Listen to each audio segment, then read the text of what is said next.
नमस्कार, मैं हूं आपके साथ अंकिता बाल। बुलेटिन की शुरुआत करते हैं हेडलाइंस के साथ। लोकसभा चुनाव की तैयारियां तेज। शमशाबाद में पूर्व सीएम ने सभा को किया संबोधित। बीजेपी प्रत्याशी लता वानखेड़े के पक्ष में किया प्रचार।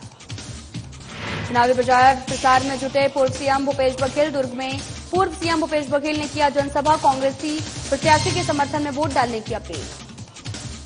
राज जिले के कुछ विधानसभा पहुंचे अक्षय कांति बम। नगरीय प्रशासन मंत्री कैलाश विजयवर्गीय भी रहे मौजूद। कार्यकर्ता सम्मेलन को किया संबोधित।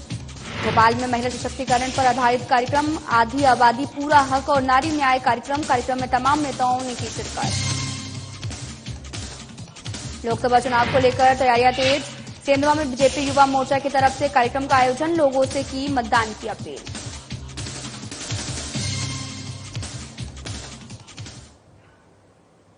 रुक करते हैं खबरों की तरफ। सागर लोकसभा प्रत्याशी डॉक्टर लता वानखेड़े के पक्ष में आमसभा का आयोजन किया गया, जिसमें पूर्व सीएम शिवराज सिंह चौहान ने सभा को संबोधित किया है। लता वानखेड़े के पक्ष में सभा को संबोधित करते हुए लता वानखेड़े को विजयी बनाने की बात कही गई है।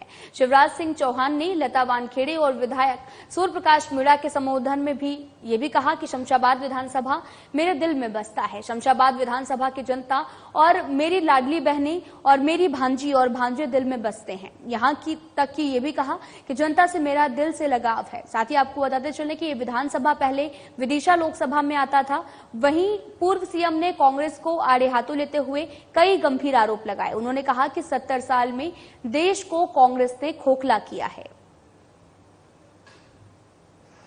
राजनीतिक क्षेत्र में जब भी बहन की जरूरत पड़ी वो भाई के साथ खड़ी रही। आपका स्वागत है विदिशा जिले की धरती पर। और अभी ये भी कह रहा हूं, आपने सूरज भाई को जिताया है, उसके लिए हृदय से आभार। आगे नहीं तूफान है। और सूरज जी के नेतृत्व में शमशाबाद का चुनाव को लेकर संवाददाता करिश्मा सोनी ने छत्तीसगढ़ बीजेपी प्रदेश अध्यक्ष किरण सिंह देव से चुनावी चर्चा की है। इस दौरान उन्होंने बताया कि बीजेपी किस तरीके से 11 की 11 सीटों पर समीकरण बनाकर बैठी है। पहले से ही बूथ सशक्तिकरण का काम चल रहा था। साथ ही मतदान को लेकर जनता को लगातार प्रोत्साहित भी किया जा रहा है और इसके साथ ही कांग्रेस पार्टी पर भी जमकर निशाना साधा है। भारतीय जनता पार्टी की रीति नीति एवं प्रधानमंत्री नरेंद्र मोदी के मोदी मैजिक के बारे में भी चर्चा की है। क्या कुछ कह रहे सुनाते आपको। लोकसभा चुनाव की तैयारियों में देखा जा सकता है भाजपा और कांग्रेस दोनों ही जुटी हुई है। ऐसे में देखा जा सकता है कि चुनावी चर्चा के लिए हमारे साथ भारतीय जनता पार्टी के प्रदेश अध्यक्ष किरण सिंह देव जी जुड़े हुए हैं। सीधा उनसे संवाद करेंगे। 11 की 11 सीटों का दावा भाजपा कर रही है। 400 पार का नारा दिया जा रहा है और एक बार फिर से मोदी सरकार का नारा जो है पूरे देश में गूंज रहा है। क्या लग रहा है कि छत्तीसगढ़ की 11 की 11 सीटों को किस तरीके से जीता जा सकता है, क्योंकि 2 चरण के चुनाव जो है वो हो चुके हैं, तीसरा उसकी तैयारी किस तरीके से है? देखिए, पहले तो सबसे बड़ी बात यह है कि लोकसभा चुनाव की तैयारी की दृष्टि से भारतीय जनता पार्टी छत्तीसगढ़ प्रदेश के प्रत्येक कार्यकर्ता आदरणीय राष्ट्रीय अध्यक्ष जी के आह्वान पर, निर्देश पर और विधानसभा चुनाव के परिणाम आने के बाद और हम उसी समय से तैयारियों में लग गए थे। हमारी बूथ कमेटियों की गठन हो गया, हमारे शक्ति केंद्रों की बैठकें चालू हो गई थी, हमारे क्लस्टरों का निर्माण हो चुका था, हमारे लोकसभा की समिति, हमारे चुनाव संचालन समिति से लेकर प्रबंधन समिति विधानसभा तक के और हमारे सभी वरिष्ठ नेता और हमारे प्रभारी जी आदरणीय नीति नवीन जी, हमारे प्रदेश के महामंत्री संगठन, हमारे आदरणीय अजय जामवाल जी, आदरणीय पवन साय जी से लेकर सभी नेता हमारे और नीचे स्तर तक बैठकों का क्रम दौर जारी हो गया। सबसे बड़ी बात तो यह है कि आदरणीय प्रधानमंत्री मोदी जी की गारंटी की योजनाओं को लेकर हमारे कार्यकर्ता घर घर तक चला गया। दूसरी चीज क्या है कि सरकार बनने के बाद जिस तरीके से मोदी जी की गारंटी की योजनाओं को और जो हमने वचन दिया था विधानसभा चुनाव में, उसको लेकर आदरणीय मुख्यमंत्री जी ने, विष्णुदेव साय जी ने जिस तत्परता के साथ, चाहे वो प्रधानमंत्री आवास का मामला हो 18 लाख परिवारों को, चाहे हमारे महतारी वंदन योजना का मामला हो, चाहे हमारे 3,100 रुपए में धान खरीदी प्रति क्विंटल करने का मामला हो, ये सारे योजना 21 क्विंटल धान खरीदने का हो, तेंदुपत्ता 5500 करने का मामला हो, उसका निर्णय हो, इतनी तत्परता से किया कि जो हितग्राही है और उनके बीच ये धनराशि तुरंत चली गई उनके खातों में और विश्वास बढ़ा है आदरणीय मोदी जी के ऊपर और मोदी जी की गारंटी की योजनाओं के ऊपर। ऐसे ही जनता का विश्वास था और डबल इंजन की सरकार के जो फायदे हैं वो जनता को तत्परता के साथ मिलने लग गए। इंफ्रास्ट्रक्चर का डेवलपमेंट हो, चाहे अन्य विकास की गाड़ी जो रुक गई थी 5 वर्षों में कांग्रेस की सरकार में, वो फिर पटरी पे आना जब आते हुए दिखने लग गया तो जनता ने बहुत प्यार और इसने अपना प्रथम चरण में और द्वितीय चरण के उसमें लोकसभा चुनाव में दिया है भारतीय जनता पार्टी के पक्ष में, और तृतीय चरण में भी वही प्रेम वही स्नेह जनता का भारतीय जनता पार्टी के ऊपर मिल रहा है। विश्वास की बात आप कर रहे हैं, देख सकते हैं कांग्रेस पार्टी ने भी जो है अपना घोषणा पत्र जारी किया, 5 न्यायों की वो बात कर रहे हैं जिसमें युवा वर्ग हो, किसान हो, महिला हो, सभी के लिए वो जो है न्याय की बात कर रहे हैं। उनके इस घोषणा पत्र पर जनता को कितना विश्वास आ सकता है? नहीं, उन्होंने किया क्या है? जनता के लिए उनके कौन से काम है? आजादी के बाद 5 दशक 6 दशक तक केंद्र में कांग्रेस की सरकार रही, आधे उनके मंत्री जेल में आधे बेल में हुआ करते थे, भ्रष्टाचार की सारी सीमाएं लांघ गई थी। और उसके बाद मोदी जी के आने के बाद 10 वर्षों में आप देखिए देश किन ऊंचाइयों पर पहुंचा है, किस तरह की कल्याणकारी योजनाएं जनता तक पहुंच रही हैं। जनधन खाता खोलने का काम किया, मोदी जी की योजनाओं की सब्सिडी, उनकी धनराशि सीधे जनता के खाते में जा रही है, उस वर्ग के खाते में जा रही है जिस वर्ग के लिए उनकी योजनाएं बनी हुई है, गांव के लिए, गरीब के लिए, किसान के लिए, सभी समाज, धर्म, जाति, संप्रदाय को उसका लाभ मिल रहा है। किसी जाति वर्ग विशेष के लिए उनकी योजनाएं नहीं रहती। विश्वास बढ़ा है। आपने क्या है? 5 साल कांग्रेस की सरकार को यहां मौका दिया था छत्तीसगढ़ में, जनता ने 36 प्रकार के वादे किए जनता के सामने, सारे झूठे निकले, सारे खोखले वादे निकले। न युवाओं को रोजगार दिया, न बेरोजगारी भत्ता दिया, न महिला स्व सहायता समूह का कर्जा माफ किया। हमारी जो सोसाइटीज हैं सब अपंग अवस्था में पड़ी रही, कहीं कोई काम नहीं हुआ। गोबर के साथ भी इन्होंने भ्रष्टाचार किया, इन्होंने गोठान के नाम पर भ्रष्टाचार किया। इनकी योजनाएं क्या थी? ये 5 साल सरकार तो आदरणीय केंद्र की सरकार भेजी हुई धनराशि से चला लिए और भ्रष्टाचार की सारी सीमाएं लांघ गए।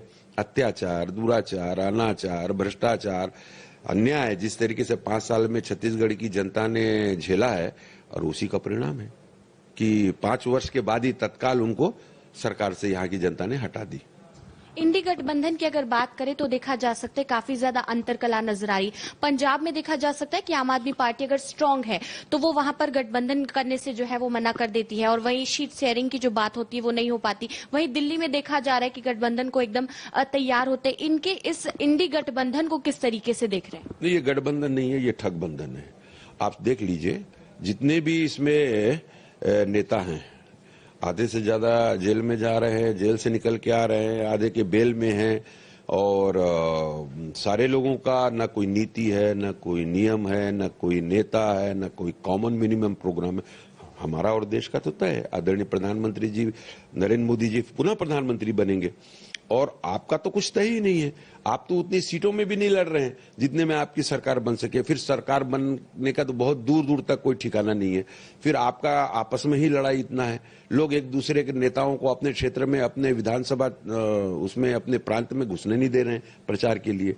तो ये सब दिखावे के लिए एक ही उद्देश्य है इनका, किस तरीके से मोदी जी को प्रधानमंत्री बनने से रोकना, ताकि वो फिर प्रधानमंत्री आएंगे तो मोदी जी तो कहते हैं साहब न खाऊंगा न खाने दूंगा। भ्रष्टाचारी जो रहेगा, देश का पैसा जो खाएगा, देशवासियों के साथ जो अन्याय करेगा, वो निश्चित रूप से सजा पाएगा। ये डर उनको सता रहा है, इसलिए सारा गठबंधन ठगबंधन सब हो गया। किसी भी प्रांत में किसी भी प्रकार का तालमेल नहीं है, तो निश्चित रूप से न कोई नेता, न नियम, न कोई कार्यक्रम है, न योजना है, तो जनता ये सब देख रही है। आप कह रहे हैं 400 पार एक बार फिर से मोदी सरकार, दूसरी ओर कांग्रेस पार्टी इस पर निशाना साध कर कह रही है अब की बार दूर से नमस्कार। तो इस स्लैंग को किस तरीके से देख रहे हैं? जी, तो कांग्रेस ने और दूसरे दलों ने तो अपनी कोई सीमा तय ही नहीं की है, ना लक्ष्य निर्धारित किया है। उनको तो यही नहीं मालूम है कि हमारी कितनी सीट आएगी, कितने में लड़ेंगे, कितने में जीतेंगे, कितने में हारेंगे। तो ये हमारा हम तो कह रहे हैं ना 400 पार, हम तो कह रहे हैं ना फिर इस बार मोदी सरकार। तो स्वाभाविक रूप से हमें विश्वास है, जनता के प्रति हम उत्तरदायित्व को निभाया है। आदरणीय प्रधानमंत्री जी ऐसे हमारे देश के जो 24 घंटे में 18 घंटा इस देश को और देशवासियों को उन्होंने समर्पित किया है। एक दिन की भी छुट्टी नहीं ली है। ये कांग्रेस के और अन्य नेताओं की तरह जो ये छुट्टी ले लेके महीना महीना, डेढ़ 2 महीना और विदेश निकल जाते हैं, मोदी जी तो पूरा समय और बाहर जाते हैं तो भी देश की चिंता, देशवासियों हमारे यहाँ की योजनाओं पर और देश को विकास करने की दृष्टि से, आर्थिक दृष्टि से देखिए किस तरह से देश 11वें पायदान से 5वें पायदान पर पहुंचा है। और मैं आपको बताऊं कि 1.5 साल के अंदर हम दूसरे, तीसरे और दूसरे स्थान में हम पहुंच जाएंगे। देश विकसित हो रहा है, देशवासी इस बात को देख रहे हैं। एक आखिरी और अहम सवाल, जब आप दौरा कर रहे हैं, 11 की 11 सीटों की बात की जा रही है, जनता के बीच जब आप जाते हैं और 4.5 महीने का जो रिपोर्ट कार्ड रखते हैं अपनी सरकार का, तो जनता का रिस्पांस कैसा रहता है, उनका फीडबैक क्या है आपकी सरकार को लेकर? नहीं, बहुत अच्छा प्रतिसाद है। किसी जगह तो मैं बताऊं कि उधर से नारे निकल जाते हैं, फिर इस बार मोदी सरकार। तो जनता आश्वस्त है और जनता श्रेष्ठ है। मैं आपको बताऊं, जनता ही निर्णय करती है। जनता जब तुलना करती है कि पिछले 5 साल की सरकार को और भारतीय जनता पार्टी की 3 महीना में सिर्फ देश में कौन से प्रांत में ऐसी सरकार है बताइए जिन्होंने 3 महीने के अंदर जो वचन दिया था उसके प्रमुख वायदे, जिसमें 50,000 करोड़ से भी ज्यादा की धनराशि हितग्राहियों के खाते में डालने का काम किया है, मोदी जी की गारंटी को पूरा करने के लक्ष्य को लेकर। फिर मोदी जी की योजनाएं जो कांग्रेस की सरकार ने बंद कर दी थी, चाहे वो आयुष्मान भारत की योजना हो, चाहे गैस उज्ज्वला गैस मामला हो, चाहे अन्य सभी योजनाएं, और रिकॉर्ड धान खरीदी करने का काम भी हमारी सरकार ने किया है और उसका भुगतान एक मुश्त अंतरराशि डालने का काम भी किया है, 970 रुपया। तो निश्चित रूप से न सिर्फ क्षेत्र का विकास, न सिर्फ छत्तीसगढ़ का विकास, बल्कि व्यक्ति विशेष के भी विकास का जो चिंता आदरणीय मुख्यमंत्री जी ने, विष्णुदेव साय जी ने प्रधानमंत्री जी की गारंटी योजनाओं के माध्यम से किया है। जनता में बहुत ही हर्ष है, बहुत ही विश्वास है। 11 की 11 लोकसभा सीट को जीतने के लक्ष्य को लेकर भारतीय जनता पार्टी निरंतर आगे बढ़ रही है और निश्चित रूप से इसमें सफलता मिलेगी, ऐसा मेरा विश्वास है। यानी कि मोदी मैजिक और जो मोदी लहर है वो छत्तीसगढ़ में चलने वाली है, ऐसा माना जा सकता है? नहीं, बहुत अच्छे से। और सबसे बड़ी बात है कि जनता का विश्वास हासिल करना और उसके चिंता करना, उसके लिए काम करना, योजनाएं बनाए, उन योजनाओं का लाभ पहुंचाना, ये जनता तक पहुंच रहा है। तो ये थे हमारे साथ भारतीय जनता पार्टी के प्रदेश अध्यक्ष, जिन्होंने बताया कि केवल ना ही गारंटियां जो है वो मजबूत होनी चाहिए, दूसरी ओर देखा जाए तो गारंटी देने वाला भी काफी ज्यादा मायने रखता है। देखने वाली बात यह है कि 7 तारीख को जब तीसरे चरण का मतदान होना है तो उसमें किस तरीके का समीकरण बैठता है और देश की जनता किसे अपना नेता चुनती है। कैमरामैन नरेश राव के साथ करिश्मा सोनी, साधना प्लस न्यूज। फिलहाल यहाँ रुकते हैं एक छोटे से ब्रेक के लिए।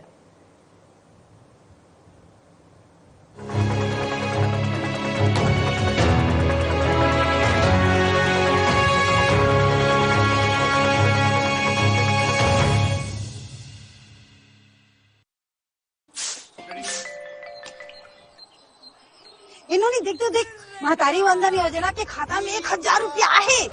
हाँ, साल के 12,000 रुपया आते खाता में, तभी तो कही तो जेन बना है तेन तो सवारी, हम सबके वोट मोदी ला जाही। सही कहे।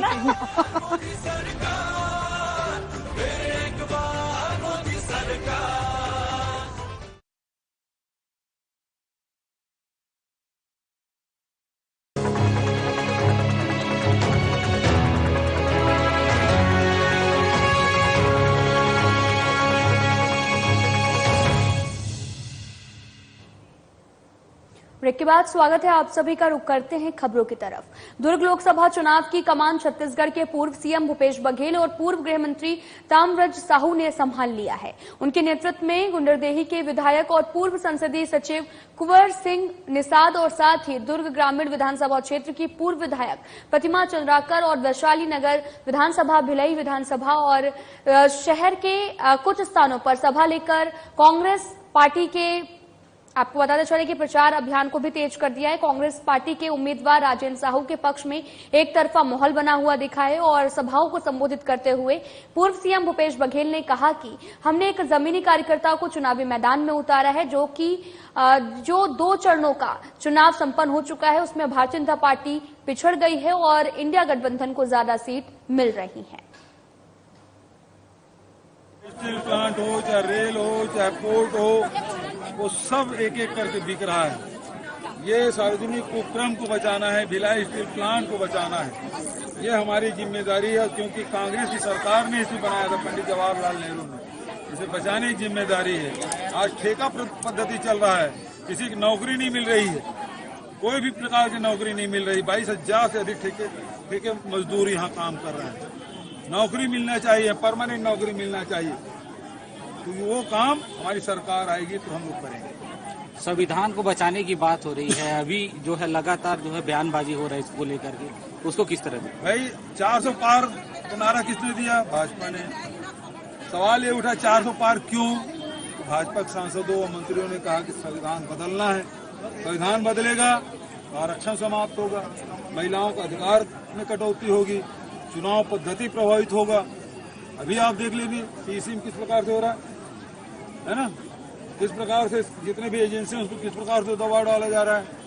तो ये संविधान बचाना इसलिए जरूरी है। इनकी कभी ये विश्व हिंदू परिषद और जनसंघ के लोग जब संविधान लागू हुआ ना तो इसको जलाए थे, तो ये कभी संविधान के मानने वाले लोग नहीं हैं।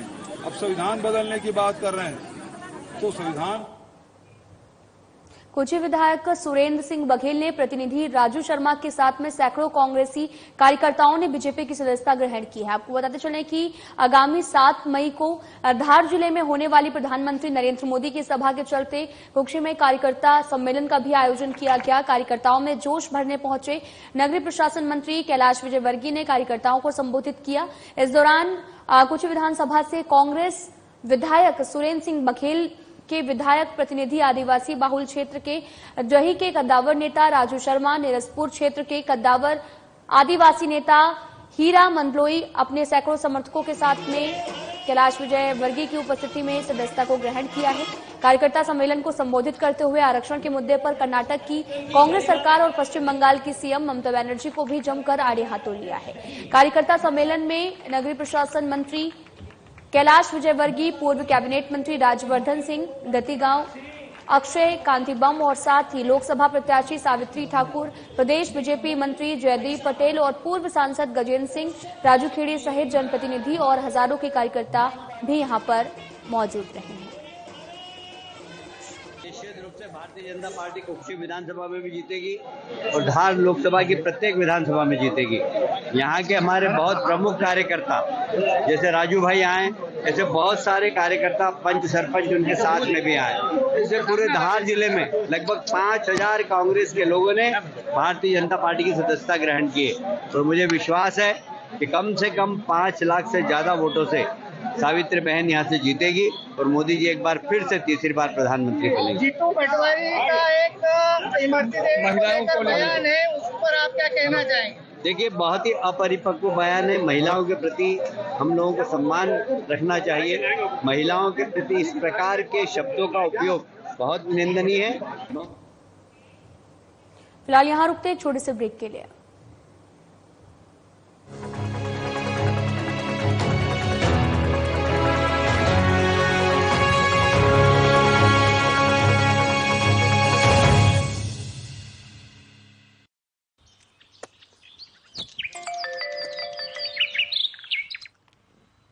देख देख बाबू, हमारे खाता में बचत के अंतरराष्ट्रीय आय है।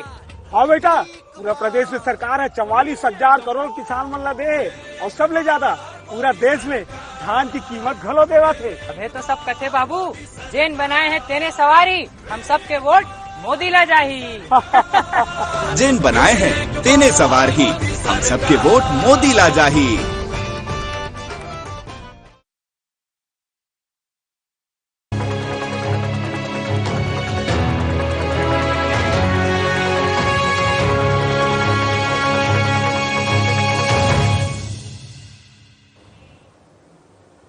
ब्रेक के बाद स्वागत है आप सभी का। रुख करते हैं खबरों की तरफ। मध्य प्रदेश कांग्रेस कमेटी के तहत इंदिरा फेलोशिप की फेलो सद्दफ खान और साथ ही उर्वशी के नेतृत्व में आज कांग्रेस मुख्यालय इंदिरा भवन के राजीव गांधी सभागार में महिला सशक्तिकरण पर आपको बताते चले कि आधारित आधी आबादी पूरा हक का नारा, नारी न्याय और महत्वपूर्ण विषय पर एक परिचर्चा आयोजित की गई है। इस परिचर्चा में इंदिरा फेलोशिप की प्रतिनिधियों को आमंत्रित किया गया। कार्यक्रम में मुख्य रूप से भोपाल लोकसभा के कांग्रेस प्रत्याशी अरुण श्रीवास्तव सहित अन्य नेतागण भी उपस्थित रहे। कार्यक्रम के आयोजक सदफ खान ने यह भी कहा कि आज हम जो कार्यक्रम कर रहे हैं नारी न्याय के माध्यम से हम उस हर महिला को जोड़ रहे हैं ताकि हम महिलाओं का हक उनके तक पहुंचा सके।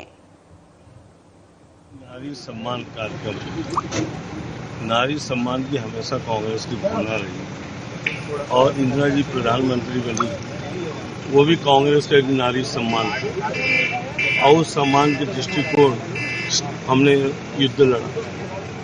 1971 के युद्ध उनके नेतृत्व में लड़ा। हमने समाजवाद का नारा उनके नेतृत्व में दिया। हमने हरित क्रांति का नारा उनके नेतृत्व में दिया। हमने हिंदुस्तान के विकास की बुनियादें उनके नेतृत्व में रखी। वो नारी सम्मान तो कांग्रेस का वो नारी सम्मान था और नारी सम्मान आज भी कांग्रेस की तरफ से है। जो ये कार्यक्रम है वो न्याय पत्र के रूप में हमने शुरू किया है, जिसमें नारी न्याय की हम बात कर रहे हैं और इस कार्यक्रम का नाम ही है नारी न्याय सम्मेलन। इस कार्यक्रम के तहत हम उन महिलाओं तक पहुंच रहे हैं और हम प्रयास कर रहे हैं कि हम हर एक महिला को इस मुहिम से जोड़ पाएं जो कहीं ना कहीं आज अपने अधिकारों को लेने में वंचित है, जो महिलाओं के हक आज भी इस देश की सत्ता द्वारा मारे जा रहे हैं। हम उन महिलाओं को इस कार्यक्रम में शामिल किए हैं जो कि किसी बस्ती से आती हैं, किसी झुग्गी से आती हैं या किसी ऐसे समुदाय से आती हैं जो आज भी हाशिए पर है। तो हम चाहते हैं कि उन महिलाओं के हक और हिस्सेदारी की बात की जाए। देश के संसद भवन में हम महिलाओं के हक और हिस्सेदारी के लिए वोट मांगे जाए, ना कि हमें केवल एक झंडा और साड़ी और लाडली बहना जैसी झुंझुनाना पकड़ाने वाली जो योजना है उसका इस्तेमाल करके। फिलहाल यहां रुकते हैं एक छोटे से ब्रेक के लिए।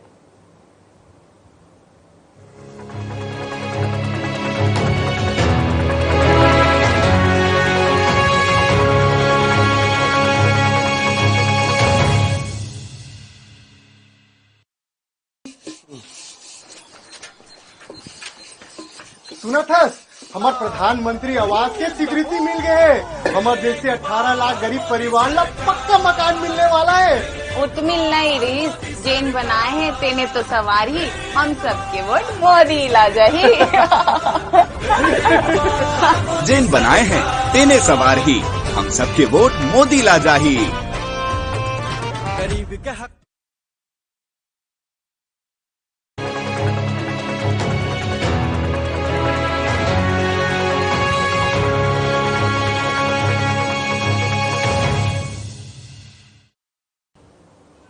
के बाद स्वागत है आप सभी का। रुख करते हैं खबरों की तरफ। पूर्व मंत्री ने एक जनसभा को संबोधित करते हुए कहा कि इस दौरान उन्होंने बीजेपी प्रत्याशी संध्या राय का परिचय कराते हुए कहा कि एक तरफ बीजेपी की प्रत्याशी संध्या राय हैं तो वहीं दूसरी तरफ कांग्रेस की प्रत्याशी का गलत नाम लेते हुए समाज में केवल जहर घुलने का काम लगाने का भी आरोप लगाया है। और संध्या राय तो सांसद हो गए। क्यों हो गई सांसद? एक तरफ संध्या राय फैसला प्रतिमा की धनी है और दूसरे तरफ जो लड़ने वाला है वो नाम क्या है, बरैया है कि कतैया है कि बोले तो गुजारा ऐसा लगता बिच्छू का डंक घुसा दिया है। उसके वीडियो देख लोगे तो हाथ कांप जाएगा, उसको वोट नहीं दे सकते हो क्योंकि ऐसे जो लोग ये समाज विघातक लोग हैं, समाज में लड़ाई। भोपाल प्रत्याशी आलोक शर्मा लोकसभा चुनाव को लेकर जनसंपर्क कर रहे हैं और इसी कड़ी में आपको बताते चलें कि आलोक शर्मा भोपाल के छोला क्षेत्र में जनसंपर्क कर रहे थे और इस दौरान कार्यकर्ताओं में भी काफी उत्साह देखने को मिला। लेकिन जनसंपर्क के दौरान ही आलोक शर्मा जिस मंच से जनता को संबोधित कर रहे थे वो मंच अचानक से धराशायी हो गया। मिली जानकारी के अनुसार आपको बताते चले कि मंच पर अधिक वजन होने के कारण मंच धराशायी हुआ है। हालांकि किसी को भी किसी प्रकार की चोटें नहीं आई या कोई भी हताहत नहीं हुई है। बोलो भारत माता की। भारत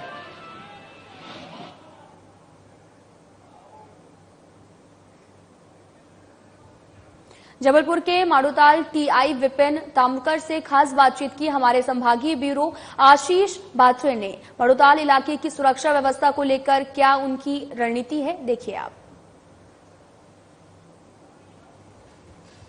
साइबर फ्रॉड बहुत व्यापक स्तर पर फैले हुए हैं और हर हाथ में मोबाइल है और एंड्रॉयड है, आईफोन है, मतलब कहीं ना कहीं ऐसे गैजेट्स आपके हाथ में हैं जिसके चलते आपके साथ सामाजिक या आर्थिक किसी भी तरह का अपराध बहुत ही कम समय में घटित हो सकता है। और इस तरह का अपराध घटित करने वाले जो काफी दूर बैठे, जिनको पकड़ पाना थोड़ा सा कठिन होता है। सो इन परिस्थितियों में आप साइबर अपराध से अपने आप को बचाएं। अनचाहे मैसेज या ऐसी कोई लिंक जिसके बारे में आपको ज्ञान नहीं है कि किसके द्वारा भेजा जा रहा है, उनको आप ओपन मत करो। कोई ऐसा वीडियो कॉलिंग आ रही है जिसको आप नहीं जानते कि ये व्यक्ति कौन है। फिलहाल में इतना ही। नमस्कार।